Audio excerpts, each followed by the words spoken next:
বিসমিল্লাহির রহমানির রহিম। আসসালামু আলাইকুম এভরিওয়ান। কেমন আছেন সবাই? আশা করি সবাই ভালো আছেন। আজকের এই ছোট্ট একটা ভিডিওর মাধ্যমে আমি আপনাদেরকে দেখাবো আপনার মোবাইল ফোনকে ল্যাপটপ বা পিসির সাথে কানেক্ট করে ব্যবহার করতে পারবেন।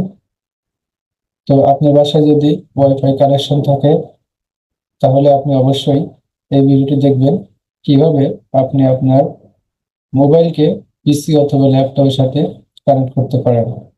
তো ভিডিওটি যদি ভালো লাগে তাহলে অবশ্যই লাইক করবেন, শেয়ার করবেন এবং আমার চ্যানেলে নতুন হয়ে থাকলে অবশ্যই সাবস্ক্রাইব করবেন। ওকে।